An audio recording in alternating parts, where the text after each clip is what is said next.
আসসালামু আলাইকুম রহমতুল্লাহ বারকাতুহু এবং সকলকে শুভ সন্ধ্যা। আমি আজকে দু একদিন ধরে একটা ভিডিও ভাইরাল হয়েছে, দেখছি অনেক নিউজ চ্যানেল দেখাচ্ছেন শ্বেতা খান নামে কোনো এক মহিলা, এবং তাকে হাওড়া জেলা কিংবা তৃণমূল সংখ্যালঘু সেলের সাথে যুক্ত করার চেষ্টা করছে কেউ কেউ। কিন্তু আমি হাওড়া জেলা সদর তৃণমূল সংখ্যালঘু সেলের সভাপতি হিসেবে বলছি, এই শ্বেতা খানকে আমি কোনোদিন চিনি না, জানি না, এবং আমাদের সাথে কোনো পরিচয়ও নেই, এবং আমাদের কমিটিরও কোনো সদস্য নয়। আমার পুরো ডিস্ট্রিক্ট কমিটিতে শুধুমাত্র দুজন মহিলা কমিটির ভাইস প্রেসিডেন্ট আছেন। একজন হচ্ছে হাওড়া জেলা তৃণমূল সদর সংখ্যালঘু সেলের ভাইস প্রেসিডেন্ট সাহারা বেগম, এর আগে উনি কার্যকরী সভানেত্রী ছিলেন, এবং একজন হচ্ছে স্টেটের সেক্রেটারি ছিলেন, বর্তমানে জেলার আমাদের ভাইস প্রেসিডেন্ট মুশারত খানম। এই দুজন ছাড়া আমাদের কমিটিতে এই মুহূর্তে কোনো মহিলা সদস্য আমাদের কমিটিতে নেই।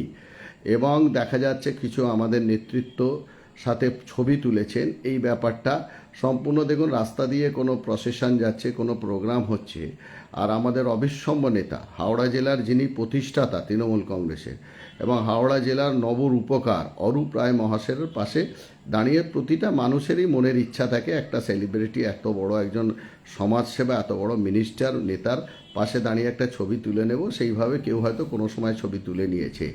এর জন্য দলের কোনো দায়বদ্ধতাও নেই, আর দলের ও কেউ নয়।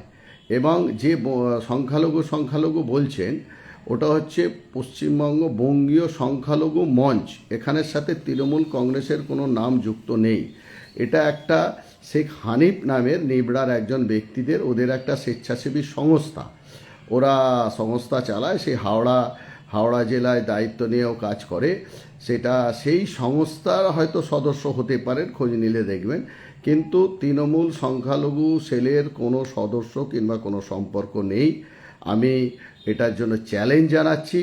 যদি কেউ এর ব্যাপারে কারো যদি কোনো প্রমাণ থাকে, আপনারা আসুন আমার কাছে, চ্যালেঞ্জ করছি। এবং যে মিডিয়া এই খবরটাকে করছে তাদেরকেও বলছি, প্রয়োজন হলে আমার কাছে আসুন, ইন্টারভিউ নিন।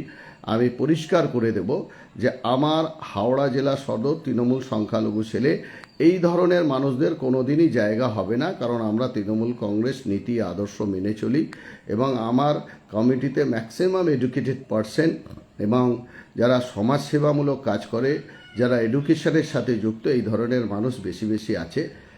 আর অসামাজিক কাজকর্মের সাথে যারা যুক্ত থাকবে তারা তৃণমূল কংগ্রেসের কোনো কমিটিতে তারা আসতে পারবে না, আর আসবেও না।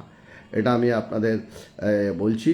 এবং কিছু মানুষ হয়তো শখেতে কারোর সাথে কোনো ফটো তুলে সে ফেসবুকে ছেড়েছে, সেটা নিয়ে যদি কেউ করেন, তো কালকেও যখন আমি যেতে যেতে আমার রাস্তায় কেউ যদি আমার সাথে কোনো ছবি তুলে আর সেই ছবিটা যদি ফেসবুকে ছাড়ে, তাহলে কি সে আমার ঘনিষ্ঠ হয়ে গেল? অনেক মানুষ এরম আছে।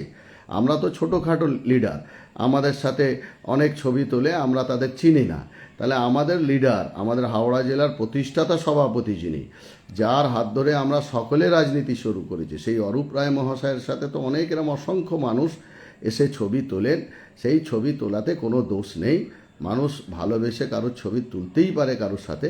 কিন্তু এটা নিয়ে যেটা একটা কুৎসা রটানোর চেষ্টা করা হচ্ছে, একটা নোংরা বিরোধী দলকে পাম্পিং করা, হাওয়া দেওয়ার চেষ্টা করা হচ্ছে, এটা ভুল ভ্রান্ত। আর আমি আপনাদের আবারও বলছি, হাওড়া জেলা সদর তৃণমূল সংখ্যালঘু সেলের এই ধরনের ওই শ্বেতা খান কেন, ওই ধরনের কোনো ব্যক্তিরই কোনো সম্পর্ক নেই। ওটা হচ্ছে বঙ্গীয় সংখ্যালঘু বুদ্ধিজীবী মঞ্চ, এবং তার হাওড়া জেলার এটা হচ্ছে একটা স্বেচ্ছাসেবী সংস্থা। আর সেই স্বেচ্ছাসেবী সংস্থার কর্ণধার যিনি, তিনি শেখ হানিফ। আপনারা এইটাকে গুলিয়ে ফেলবেন না। তৃণমূল কংগ্রেস নামটা কিন্তু তার সাথে নেই। বঙ্গীয় সংখ্যালঘু বুদ্ধিজীবী মঞ্চ আলাদা, আর তৃণমূল কংগ্রেস সংখ্যালঘু সেলটা সম্পূর্ণ আলাদা। নমস্কার। যারা বিভ্রান্ত করছেন কিংবা বিভ্রান্তর মধ্যে পড়ছেন, তাদেরকে ক্লিয়ারিফিকেশন করার জন্য আমি ছোট্ট ফেসবুক লাইভটা আপনাদের সামনে করলাম।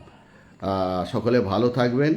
এবং মমতা বন্দ্যোপাধ্যায় জিন্দাবাদ, অভিষেক বন্দ্যোপাধ্যায় জিন্দাবাদ, অরূপ রায় জিন্দাবাদ, গৌতম চৌধুরী জিন্দাবাদ, কল্যাণ ঘোষ জিন্দাবাদ।